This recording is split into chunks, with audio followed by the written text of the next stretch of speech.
തുരുമ്പെടുത്ത് കഴിഞ്ഞു. അപ്പോൾ എത്ര നാൾ മുമ്പ് ഇത് വിട്ടതായിരിക്കും? സ്റ്റേ കമ്പി സാധാരണഗതിയിൽ കെട്ടിയിട്ടുണ്ട് അവർ.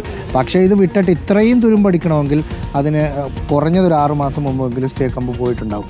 ഈ കാണുന്ന പല ആളുകളും ഒരുപക്ഷെ വിചാരിക്കുന്നുണ്ടാവാം മരം വീണിട്ടാണ് ഈ അപകടമുണ്ടെന്ന്. മരമല്ല, ഇതിൻ്റെ ഏറ്റവും വണ്ണമുള്ള ഭാഗം നോക്കാം. ഈ കമ്പ്, ഇത് ഉണങ്ങിയ കമ്പ് കൂടിയാണ്. കാറ്റടിച്ച് പച്ച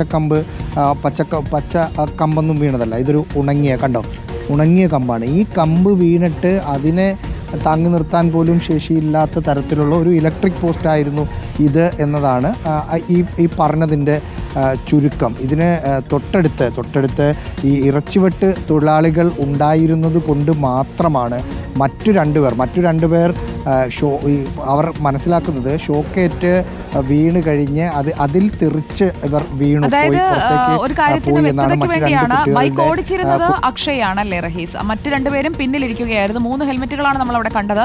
3 പേർ യാത്ര ചെയ്യാൻ പാടില്ല, നിയമപ്രകാരം അത് തെറ്റാണ്. പക്ഷേ അപകടവേളയിൽ 3 പേർ ആ ബൈക്കിൽ ഉണ്ടായിരുന്നു. അതിൽ അക്ഷയ് ഈ പോസ്റ്റിന്റെ ഭാഗത്തേക്കും മറ്റ് 2 പേരും മറുപുറത്തേക്കും തെറിച്ച് വീണതുകൊണ്ട് അവർ രക്ഷപ്പെട്ടതായിരിക്കും അല്ലേ?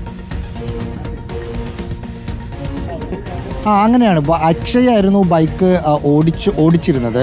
അക്ഷയ് നേരെ ഇലക്ട്രിക് പോസ്റ്റിലേക്ക് വന്ന് വീഴുകയായിരുന്നു. മറ്റു 2 പേർ തെറിച്ചു പോയി എന്നാണ് അവരുടെ കൂട്ടുകാർ ഇപ്പോൾ ഇവിടെ വന്നിരുന്നു. അവരോട് സംസാരിച്ചപ്പോൾ അവർ 2 തെറിച്ചു പോയത് കൊണ്ട് രക്ഷപ്പെട്ടു എന്ന് പറഞ്ഞു എന്നാണ് പറഞ്ഞത്. സ്വാഭാവികമായും ഷോക്കടിച്ച് സമയത്ത് ആ ഷോക്കേറ്റ് തെറിച്ചു പോകാനുള്ളൊരു സാധ്യതയാണ്. ആ 2 പേരും പേടിച്ച് എന്ന് പറഞ്ഞാൽ അവർ ആ ഷോക്കേറ്റ് സുഹൃത്ത് മരിച്ചതിൻ്റെ ഒരു ഷോക്കിലാണ് 2 പേരും. അവരെ പുലർച്ചെയാണ് വീട്ടിലേക്ക് ഇവർ കൊണ്ട് വിടുകയും ചെയ്തത്.